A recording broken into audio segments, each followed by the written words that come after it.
Now, Parliament has labelled the criticism made by Chief Justice Raymond Zondo against Parliament as unfortunate and lacking merit and undermining the principles of separation of powers.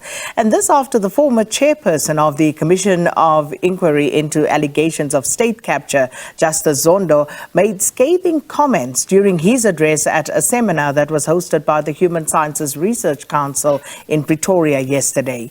Now, he raised concerns over the lack of measures taken by Parliament to prevent another state capture in the country, and also the lack of implementation since the handing over of the final instalment of the state capture report a year ago. Constitutional experts, including the Council for the Advancement of the South African Constitution, believe that while they acknowledge that there are some efforts underway to rebuild institutions after the height of state capture, too little has been done. So to talk to us more about this, we joined virtually by Council for the Advancement of the South African Constitution's Executive Secretary, Lawson Naidoo. Lawson, good to speak to you. Welcome to Morning Live. Good morning. Thank you, Sakina. So yesterday marked a year to the day exactly since that final installment of that state capture report was handed over to President Ramaphosa.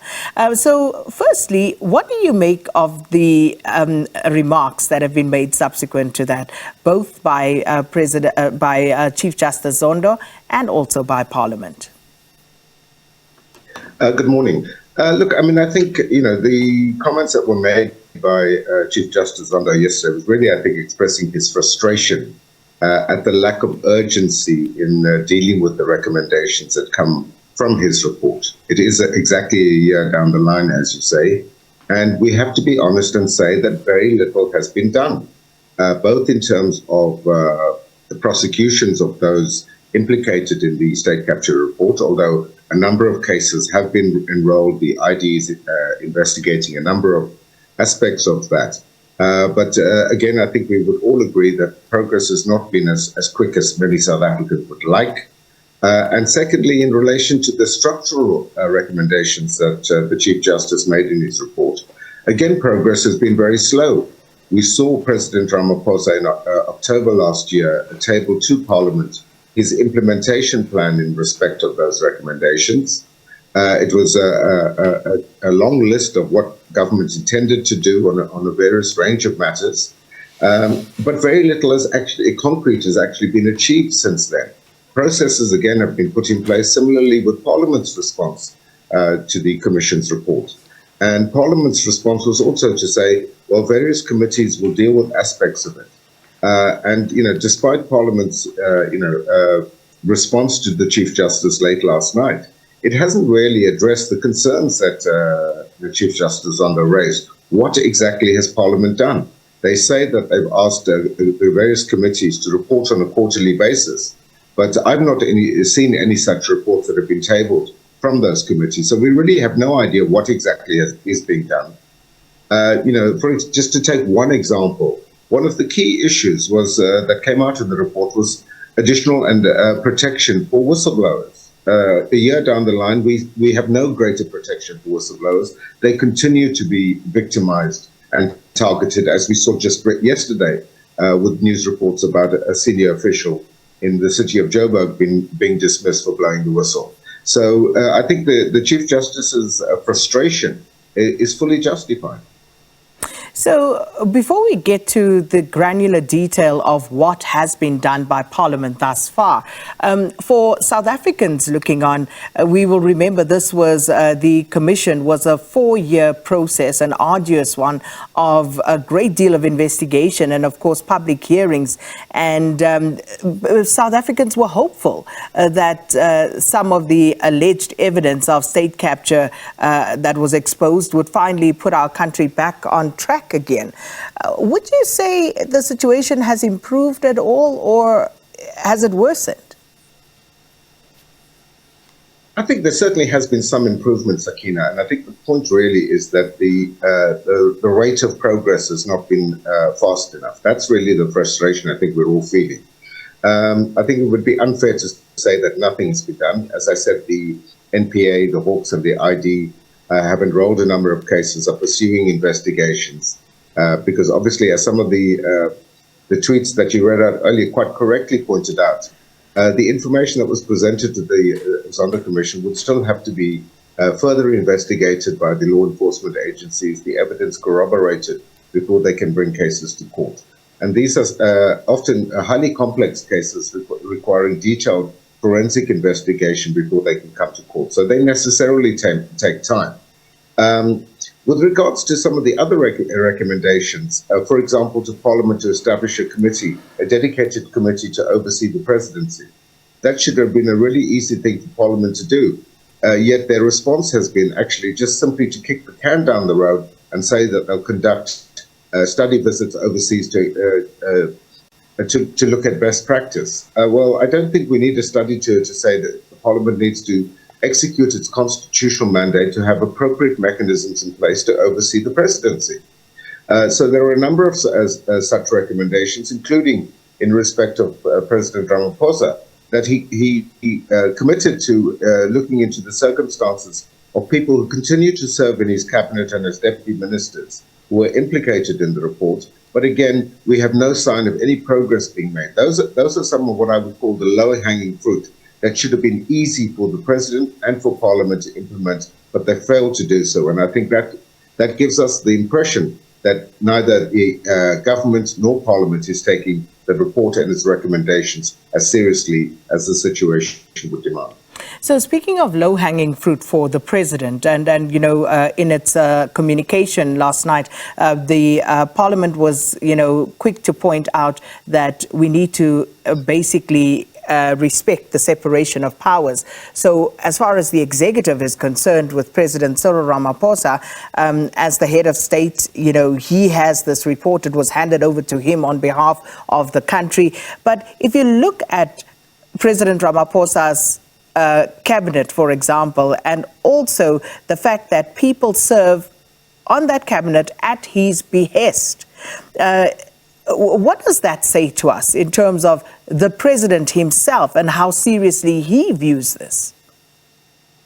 Well, indeed, you know, I think, as I said, it seems to demonstrate that the president is not taking this seriously enough, that he is not giving it the urgency that it requires, and that the country needs to be given some comfort that we have heeded the lessons of state capture, that steps are being taken. Yes, we must accept that some of those processes will take time. Legislative changes will take time, but we want to see a little bit more urgency.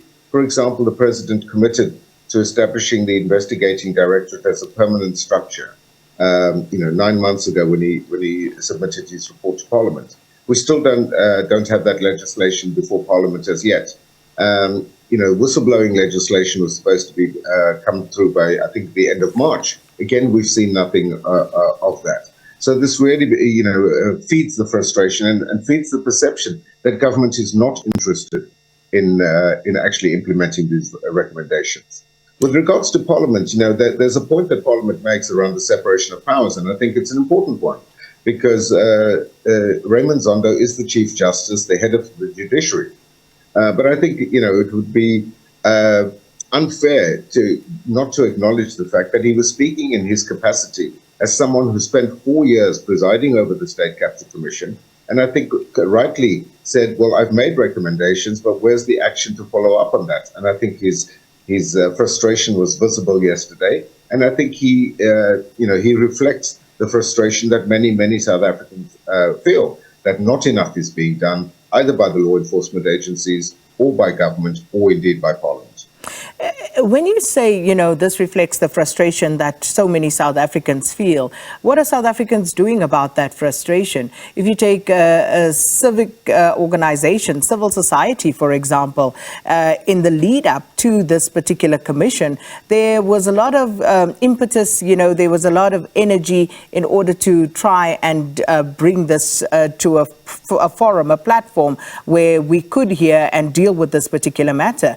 What has happened to that? And also, Lawson, if you think about what is happening at the moment, have we seen the end of state capture? Look, I think, you know, civil society played an incredible role both in exposing and highlighting state capture even before the commission was established. Many civil society organizations gave detailed testimony or written submissions to Chief Justice Zondo during the inquiry. Civil society has maintained its focus on the recommendations, and there are a number of initiatives within the civil society space looking at those recommendations, refining and sharpening them, and trying to assist governments to implement those. So I think the civil society continues to play its role, and if it weren't for bodies like civil society organizations, it would be far easier for these recommendations to be swept under the carpet. So I think it really is a question that civil society is perhaps one of the few sectors of our society that continues to focus and keep the pressure on. So to the question about, state capture, because the Chief Justice spoke about preventing, another episode of state capture perhaps. And again, it's an interesting one because there's been a lot of to and froing debates about what is state capture, but we're beyond that. As it stands at the moment, if there is nothing tangible to actually prevent it, how do we know that we are not still in a space of state capture? Well, I think, certainly corruption continues apace, as we know, we read about it and see it, hear about it every day. I don't think it's at the level that it was in the height of state capture in a few years ago. But we saw it, for example, with the PPE procurement during the COVID-19 pandemic. We hear about continuing issues across the country in the construction sector, ESCOM, or organized crime syndicates, fleecing public funds. So, this cancer is still within us. We haven't eradicated it, and it will continue to thrive if effective steps are not taken to deter it. And so the answer is yes, corruption is still with us. It's a huge problem. It's the impact of state capture has led to South Africa's downgrade as an investment status, the grey listing by the Financial Action Task Force. These are all direct consequences of state capture and our inability to put in place measures to prevent it from happening again. And I think that's why the Chief Justice continues to raise this question to say, if state capture were to occur again, would Parliament be in a different position to resist it? And I'm afraid, he's correct in saying that he doesn't think so, that Parliament has not demonstrated a political will or the mechanisms to be able to do that. And I think that really is the nub of the problem that we face. And I suppose you don't have to look very far. You look at what's been happening with ESCOM and the processes playing out in Parliament. But they acknowledge that as well, because in that communication last night, Parliament says to improve accountability, Parliament is currently developing rules and guidelines to enhance its oversight processes. And these are, of course, the very reasons why the state capture happened initially, because there was a lack of, almost non-existent oversight that could have curbed some of these things. So how much has it cost us to get to this point where we haven't moved? Well, I think Parliament is being disingenuous. It was plain from early on in the proceedings of the Commission of Inquiry, once evidence was being heard, that Parliament had failed in its constitutional mandate to exercise effective oversight over the executive and state-owned entities. And Parliament should long have started the process of seeking to identify how it was going to strengthen its oversight mechanisms. To now say that you're putting in processes and asking the Rules Committee and so on to look at that is rather late. What the country needs is for decisive action to be taken and processes implemented where we can see tangible results. As you highlight with the example of ESCOM, last year Parliament refused to establish an ad hoc committee to investigate. It's only more recently that the Standing Committee on Public Accounts has taken up that initiative to do so. So again, Parliament has been found to be slow in responding. And, any cursory reading of the Zondo reports well, it shows that Parliament was front and centre of enabling and allowing state capture to occur under their very eyes, even when they were made aware of what was going on. Well, Lawson, we have to leave it there, but thank you so much for your time this morning. Lawson Naidoo is the Executive Secretary of the Council for the Advancement of the South African Constitution, talking to us about what happened a year since the state capture report was handed over to President Cyril Ramaphosa. And of course, this is, our question of the day as well, so feel free to give us your views on it at Morning Live SABC.